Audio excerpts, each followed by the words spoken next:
नमस्कार। एक बार फिर टीडीएम सफलता चैनल में आप सभी का स्वागत है। आज हम इस वीडियो के माध्यम से कक्षा 10 गणित के सेकंड चैप्टर बहुपद के प्रश्नों का हम हल कर रहे थे। तो इसके पहले वीडियो में हमने इसके बेसिक उदाहरण 1 और इसमें जो विभिन्न प्रकार की आकृतियाँ बनी थीं और बहुपद के शून्यकों का ज्यामितीय अर्थ और प्रश्नावली 2.1 के प्रश्नों को हमने हल किया। आज हम आगे बढ़ते हैं और समझते हैं किसी बहुपद के शून्यकों और गुणांकों में संबंध। हमने ये भी जाना कि बहुपद के शून्यकों को हम कैसे ज्ञात करते हैं। आज हमें इस वीडियो में बहुपद के शून्यकों और उस बहुपद के गुणांकों में संबंध बताना है। तो हम इसे बेसिक के तौर पर किस प्रकार से बहुपद के शून्यकों और गुणांकों में संबंध बताएंगे, तो हम प्रश्नों को हल करने से पहले ये महत्वपूर्ण बातें जान लेना आवश्यक होंगी। तो आप समझेंगे किसी बहुपद के शून्यकों और गुणांकों में संबंध। सबसे पहले हम शुरुआत करते हैं कि रैखिक बहुपद। हमारे पास जो एक रैखिक बहुपद होता है, रैखिक बहुपद ax + b, ये रैखिक बहुपद का मानक रूप है और इसका एक उदाहरण हमने लिया 2x + 3। तो रैखिक बहुपद वह बहुपद कहलाते हैं जिस बहुपद में चर की उच्चतम घात 1 हो। यहाँ पर चर x है और इसकी घात 1 है, इसलिए यह रैखिक बहुपद है। और इसमें जो a और b होते हैं, a गुणांक कहलाते हैं। a और b कौन है? ये आपके गुणांक हैं। और 2x + 3 ये हमने कोई उदाहरण ले लिया है रैखिक बहुपद का। तो अब आप ये समझेंगे कि इसके शून्यकों और गुणांकों में जो हम संबंध बताते हैं, हमारे पास उदाहरण है 2x + 3। तो इसके जो गुणांक हैं, x का गुणांक 2 है और 3 अचर पद है। तो इसके गुणांकों का और इसके शून्यकों का हम संबंध बताएंगे। तो आप पहले से जानते हैं, इसके पिछले वीडियो में आपने देखा कि किसी भी बहुपद के जब हम शून्यक निकालते हैं तो हमें बहुपद को 0 के बराबर रखना होता है। और जब तक हम 0 के बराबर नहीं रखते हैं तब तक हमें शून्यक प्राप्त नहीं होते हैं। तो शून्यक निकालने के लिए हमें बहुपद को 0 करना होता है। तो सबसे पहले हमने क्या किया कि जो हमारा बहुपद है ax + b, तो ax + b बराबर हमने 0 कर दिया। तो अब जब हम x का मान निकालेंगे तो जो x का मान आएगा वह इस रैखिक बहुपद का शून्यक होगा। कौन होगा? शून्यक होगा। अगर उसी मान को हम पुनः बहुपद में रख दें तो उसका उत्तर 0 आना चाहिए, 0 के बराबर होना चाहिए। और यदि ये 0 के बराबर 0 आ गया तो हम फिर कह देते हैं कि इस बहुपद का जो मान आया है वह इसका शून्यक है। तो अब हम जब इसका मान निकालेंगे तो आएगा ax बराबर b का हमने पक्षांतर किया तो -b हो गया, ax बराबर -b। और जब हम x का मान निकालेंगे तो ये आ जाएगा -b/a। तो x बराबर आ गया -b/a। यह हमारे रैखिक बहुपद का शून्यक हो गया। तो रैखिक बहुपद का जो शून्यक हो गया, शून्यक आ गया -b/a। तो -b/a जो होता है यह रैखिक बहुपद का ये आपका शून्यक हो गया। अब आप समझ गए होंगे। तो फिर हम इसका, अब देखो a और b क्या हैं? ये गुणांक हैं। तो गुणांकों के साथ हम इसके शून्यकों का संबंध बता देते हैं। अब आप रैखिक बहुपद समझ गए। हो सकता है कि हमें जो बहुपद दिया जाए वह द्विघात का बहुपद हो। जो हमें बहुपद दिया जाएगा वह द्विघात का भी बहुपद हो सकता है। तो तो द्विघात बहुपद का जो मानक रूप होता है वह होता है ax² plus bx plus c। ये आपका द्विघात बहुपद है। तो द्विघात बहुपद अगर दिया हो और उसके शून्यक निकालना हो और हमें उस बहुपद के गुणांकों में संबंध बताना हो तो हम कैसे बताएंगे? तो इसके लिए आप समझें कि ax² plus bx plus c, जहाँ a b c ये आपके गुणांक होंगे। अब मान लीजिए कि हमने इसमें दो शून्यक माना, शून्यक अल्फा और बीटा लिए। ध्यान देना है, ये कोई नई बात नहीं है, केवल मानकर के हम चल रहे हैं कि इस द्विघात बहुपद के दो शून्यक अल्फा और बीटा है। तो जब हम इनका योगफल निकालेंगे, शून्यकों का योगफल आप देख रहे हैं अल्फा और बीटा, तो शून्यकों का योगफल जब हम इनका योगफल करेंगे शून्यकों का, तो अल्फा प्लस बीटा, तो अल्फा प्लस बीटा होता है -b/a। ये होता है शून्यकों का योगफल -b/a। तो -b क्या है? -b, जो माइनस तो अभी हमने देखा है कि जो शून्यक आए थे, तो -b/a। तो b जो होता है यह x का गुणांक है। b कौन है? b है x का गुणांक, तो माइनस सूत्र में लगा हुआ है, और b हो गया x का गुणांक और बटे में है a, और a होता है आपका x² का गुणांक। x² का गुणांक हो गया a और b हो गया x का गुणांक। तो आपका ये सूत्र बन गया जो हर परीक्षा की दृष्टि से होगा। वैसे भी परीक्षा में पूछ लिया जाता है कि शून्यकों का योगफल क्या होता है, तो आप शून्यकों का योगफल अल्फा प्लस बीटा भी लिख सकते हैं, -b/a भी लिख सकते हैं, और -x का गुणांक बटे x² का गुणांक। अब एक बात और विशेष ध्यान देना है कि यहाँ पर हमने जो x का गुणांक और x² का गुणांक लिखा है, तो ये x और ये तभी लिखे जाते हैं जब हमारा बहुपद x चर में दिया गया हो। अगर y चर में हो, t चर में हो, u चर में हो, s चर में हो, तो हम यहाँ वही चर लिखते हैं जो हमें लिखना होता है। ऐसा नहीं कि हमें बहुपद किसी भी चर में दिया हो और हम सूत्र में ये लिख रहे हो, तो ऐसा नहीं करना है, इस पर हमें विशेष ध्यान देना है।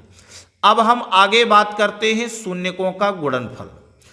तो देखो शून्यकों का गुणनफल, हमें जो हमने शून्यक माने हैं अल्फा और बीटा, तो हम जब इनका गुणा करते हैं तो गुणा में जो गुणनफल आता है वह आता है c/a। तो c क्या है इस बहुपद में? अचर पद है।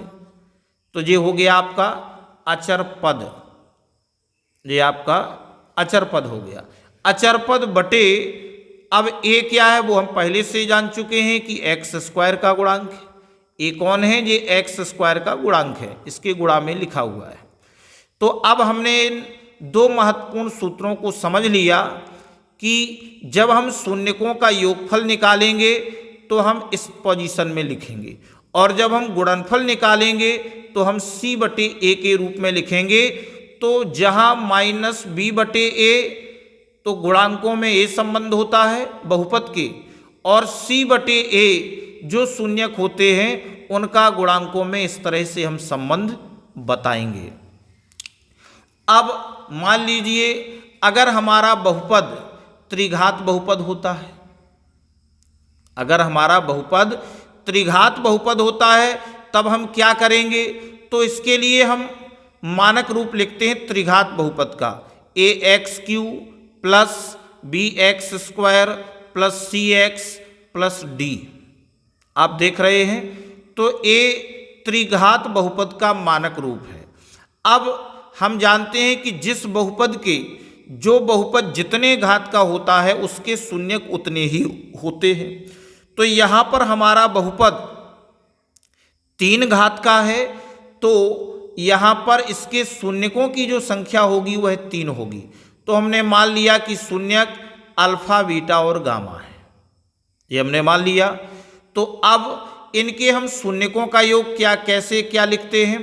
तो अब आप देखेंगे कि alpha plus beta plus gamma अगर इस कंडीशन में है तो हम लिखेंगे -b/a। अगर इन्हीं का alpha plus beta plus beta into gamma plus gamma into alpha, अगर इस कंडीशन में आते हैं तो हम इनको लिखेंगे c/a। और जब हम इनका गुणनफल बताते हैं अल्फा बीटा और गामा तो हम लिखते हैं -d/a। ये सूत्र बहुत ही महत्वपूर्ण है परीक्षा की दृष्टि से, और परीक्षा में ये कभी कभी पूछ लेते हैं, एक एक नंबर में इस तरह से आपको दे देंगे और कह देंगे कि सत्य सत्य या खाली स्थान में। तो आपको ये महत्वपूर्ण है, इसको आपको स्पेशल ध्यान रखना है। यानी त्रिघात बहुपद का ये मानक रूप होता है और ABCD वास्तविक संख्याएं या इसके गुणांक होते हैं, और शून्यक हमने अल्फा और बीटा को गामा माना है। और इस तरह से जब ये होंगे तो इनके क्या क्या सूत्र बनेंगे ये आपको ध्यान रखना है। अब आप समझ गए होंगे। तो ये जो हमने 3 आपको बतलाए हैं ये तीनों परीक्षा की दृष्टि से बहुत ही महत्वपूर्ण है। तो सबसे पहले आपने देखा कि जो रैखिक बहुपद है, रैखिक बहुपद का शून्यक -b/a होता है, और द्विघात बहुपद में शून्यकों का योगफल -b/a, शून्यकों का गुणनफल c/a, और इनका गुणांकों में संबंध हम इस तरह से बताते हैं। और त्रिघात बहुपद में alpha plus beta plus gamma बराबर -b/a, alpha into beta plus beta into gamma plus gamma into alpha बराबर c/a, और अल्फा बीटा इंटू गामा ये आपका हो गया -d/a। इस तरह से आप इसमें समझ गए होंगे कि किस तरह से इन तीनों बहुपदों के हमने महत्वपूर्ण सूत्रों को देखा। अब आगे हम देखते हैं। अब उदाहरण दूसरा हम देखते हैं। उदाहरण 2 में पूछा गया है कि द्विघात बहुपद x² + 7x + 10 के शून्यक ज्ञात कीजिए। पहले तो हमें इस बहुपद के शून्यक ज्ञात करना है और शून्यकों तथा गुणांकों के बीच के संबंध की सत्यता की जांच कीजिए। तो सबसे पहले इसमें ये प्रश्न उदाहरण के दौरान हल किया गया है। तो बहुपद दिया गया है, इस बहुपद के इन्होंने गुणनखंड किए। जब गुणनखंड आ जाएंगे तो फिर हम बताएंगे कि इस बहुपद का मान शून्य होगा जब इतने बराबर 0 या इतने बराबर 0, अर्थात तो इस तरह से शून्यक निकाल करके और शून्यकों का योग करके इस तरह से हम इनके गुणांकों में संबंध बताते हैं। तो इस प्रश्न को हम अपनी कॉपी में किस तरह से हल करेंगे वो आप समझें। अब आप देखेंगे कि सबसे पहले जो उदाहरण दूसरा दिया गया है इसको हम हल करते हैं। तो इसमें जो हमें बहुपद दिया गया है x² + 7x + 10, तो आप देखेंगे कि जो द्विघात बहुपद है, 2 घात का है, तो इसका जो मानक रूप होता है वह होता है ax² + bx + c, अर्थात यहाँ पर जब हम इसकी तुलना करें तो यहाँ पर a का जो मान होता है वह 1 होता है, b का मान 7 आता है और c का मान 10 आता है। अब आप यहाँ थोड़ा समझ लेंगे कि x² + 7x + 10 ये हमारा बहुपद है और इसका ये मानक रूप है जिससे हम इसकी तुलना करते हैं। तो अगर हम मान निकालें तो यहाँ पर हमें a बराबर 1 और b बराबर 7 और c बराबर 10 प्राप्त होता है। जब हम इसके योगफल की बात करते हैं तो अल्फा प्लस बीटा बराबर -b/a होता है। तो माइनस और b का मान 7 है तो 7 और बटे में a का मान 1, तो -7/1। और अल्फा इंटू बीटा जब हम इनका गुणनफल करते हैं तो c/a आता है, तो c कितना है 10 और a का मान है 1।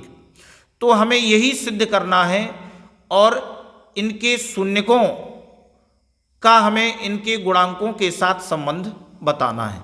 तो चलिए सबसे पहले हम शून्यक निकालते हैं। माना पहले तो हमने बहुपद का नाम दिया, नाम आ गया px बराबर x² + 7x + 10। तो अब हम क्या करते हैं कि इस बहुपद के गुणनखंड निकालते हैं। गुणनखंड कैसे निकाले जाते हैं तो वो आप समझ लें। देखो सबसे पहले क्या करते हैं कि इस वाले पद का और इसका करते हैं गुणा। तो यहाँ पर इसका गुणांक 1 है और यहाँ 10 है, तो 10 एकम 10, यानी हमें गुणा करने में संख्या चाहिए 10, और जो बीच का जो पद होता है इसके हम 2 भाग करते हैं, और यहाँ लिखा है 7x, तो 7 चाहिए हमें, या तो हम दोनों संख्याओं को जोड़ दें या घटा दें तो हमें 7 चाहिए, और यदि उन्हीं संख्याओं का हम गुणा कर दें तो हमें 10 चाहिए। तो इसके लिए हम क्या करते हैं कि 10 के हम गुणनखंड कर लेते हैं। जैसे ही हमने 10 के गुणनखंड किए तो 2 पंचे 10।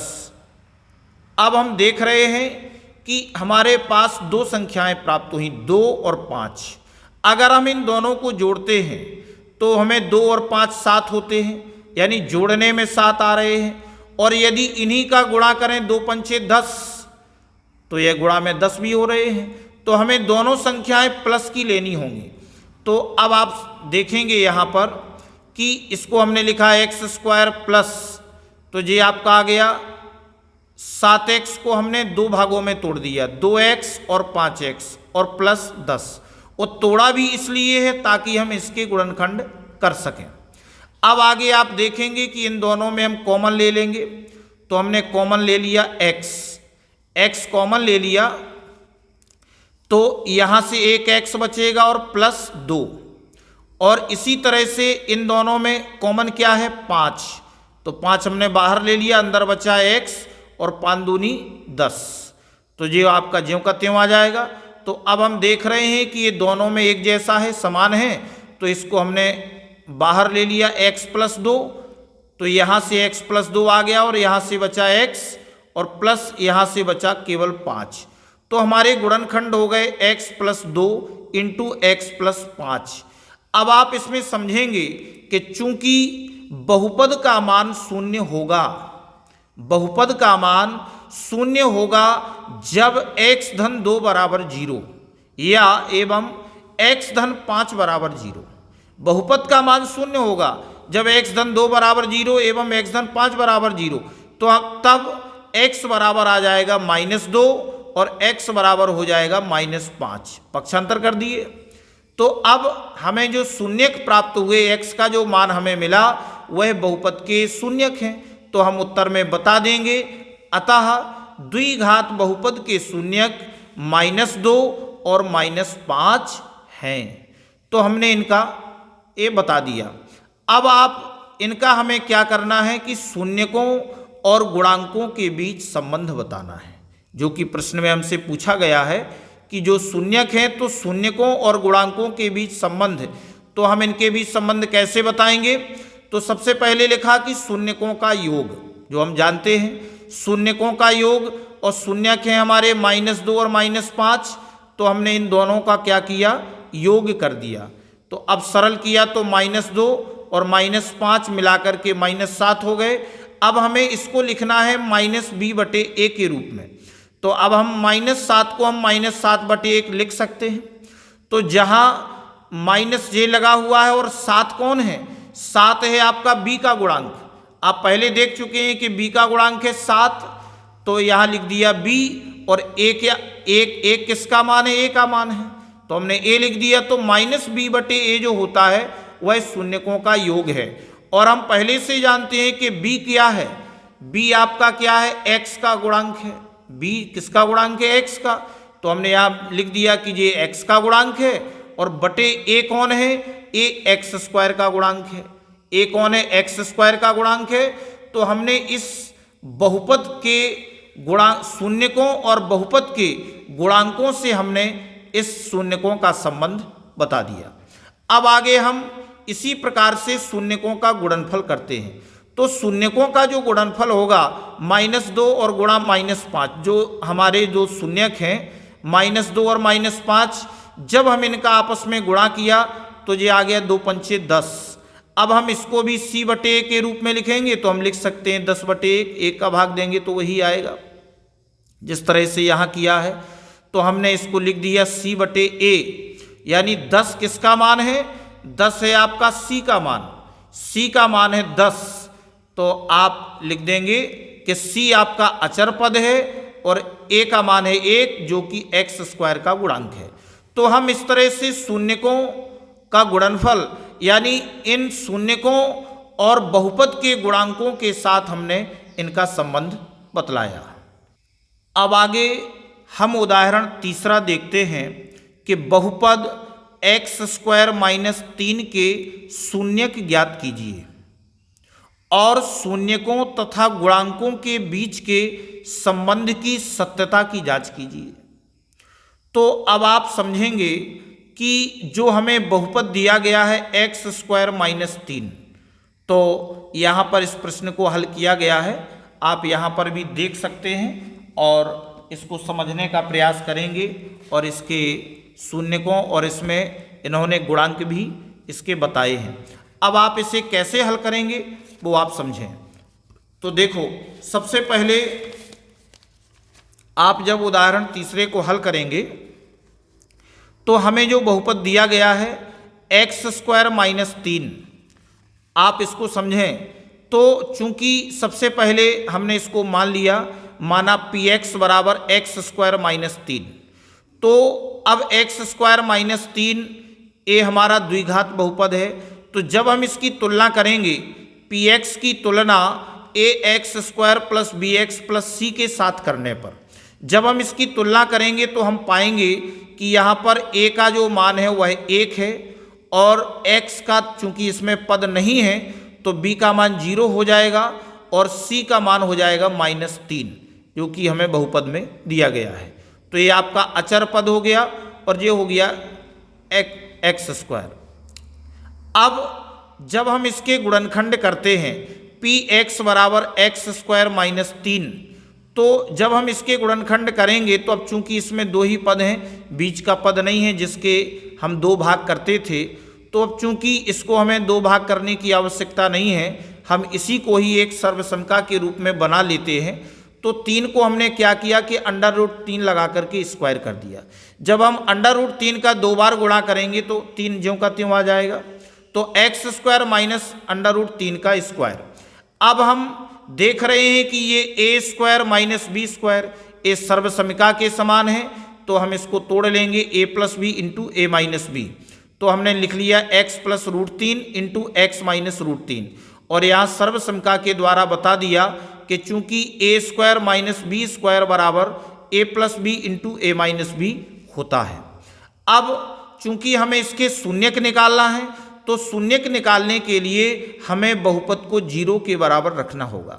चूंकि बहुपद का मान शून्य होगा, चूंकि बहुपद का मान शून्य होगा जब x प्लस √3 बराबर 0, जब x प्लस √3 बराबर 0 एवं x माइनस √3 बराबर 0, तो x का मान हमें -√3 और x बराबर प्लस √3 ये जो हमें शून्यक प्राप्त होंगे।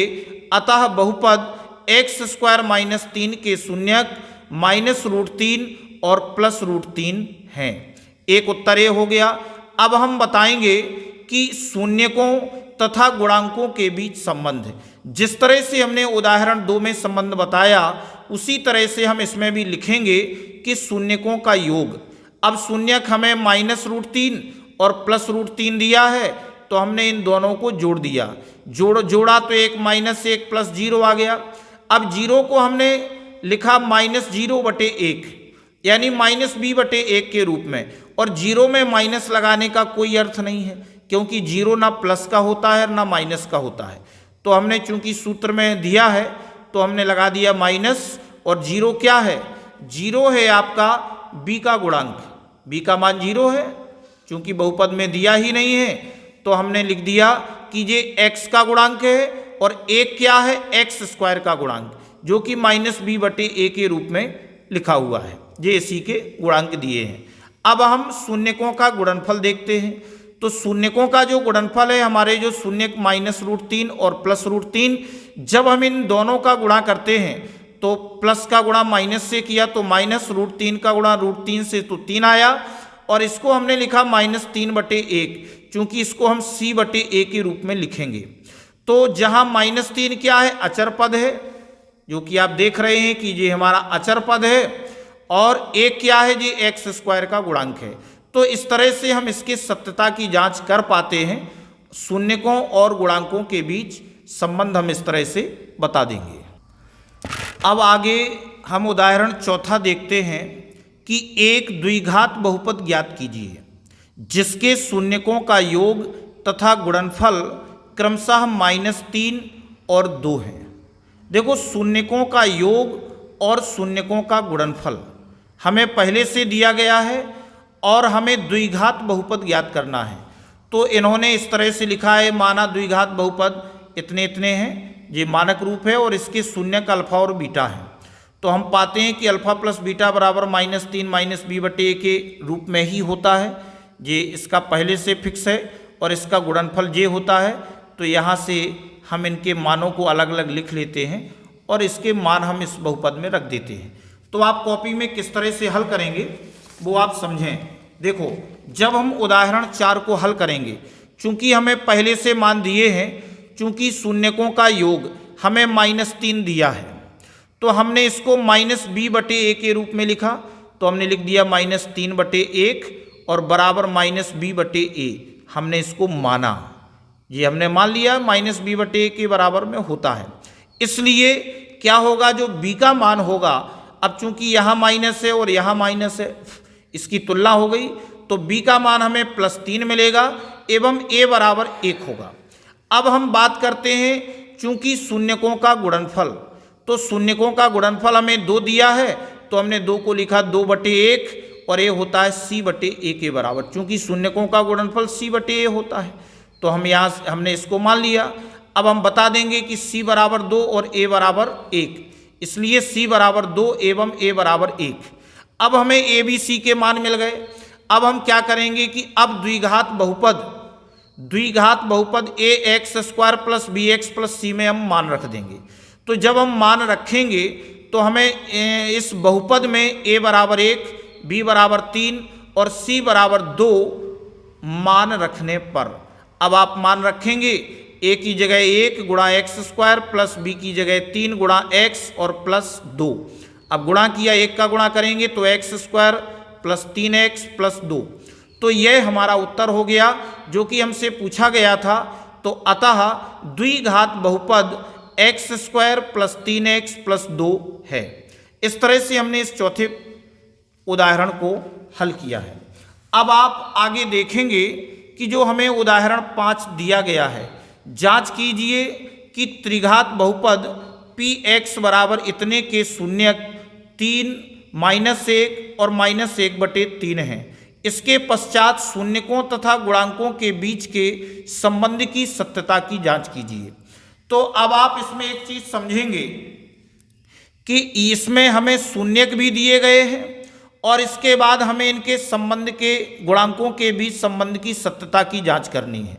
तो अब आप देखेंगे कि जो हमें बहुपद दिया गया है और शून्यक दिए हैं, तो अगर हम शून्यक का मान इस बहुपद में रखते हैं और अगर 0 आता है तो हम कह देंगे कि यह बहुपद के शून्यक हैं। तो एक बार हमने बहुपद में 3 मान रखा, x की जगह जब हम 3 मान रखेंगे और इसको हल करेंगे तो 0 मान आता है। फिर -1 x की जगह मान रखते हैं और हल करते हैं तो 0 मान आता है। फिर p की जगह -1/x की जगह -1/3 मान रखते हैं तो हमें हल करने पर 0 मान आता है। तो हम कह देंगे कि अतः बहुपद इतने के शून्यक इतने इतने हैं। ये तो क्लियर हो गया। अब चूंकि इसमें स्टार भी लगा हुआ है तो यह परीक्षा की दृष्टि से तो नहीं है, लेकिन कभी कभी गलती से परीक्षा में पूछ लेते हैं, तो आप समझ लें। तो अब हमने शून्यक तो निकाल लिए हैं। अब हमने चूंकि इसके पहले समझा था कि alpha plus beta plus gamma, तो जब हमने इनके शून्यकों को जोड़ा तो जोड़ने पर हमें -b/a इसके गुणांकों के साथ संबंध हमने बता दिया। इस तरह से आप इसको हल कर सकते हैं। वीडियो काफ़ी लंबा हो रहा है और इसके नेक्स्ट वीडियो में हम प्रश्नावली के प्रश्नों को हल करेंगे। तो आपने इसमें 2 तरह के प्रश्नों को देखा। एक बहुपद के शून्य ज्ञात करना है, शून्यकों और गुणांकों के बीच संबंध बताना है, और दूसरे में जब हमें शून्यक दिए जाएंगे तो हम बहुपद ज्ञात करेंगे। तो हम नेक्स्ट वीडियो में इसके प्रश्नावली के प्रश्नों को समझेंगे और आशा करते हैं कि आपको यह वीडियो अच्छा लगा होगा। तो वीडियो के लिए कमेंट और शेयर अवश्य करें। धन्यवाद।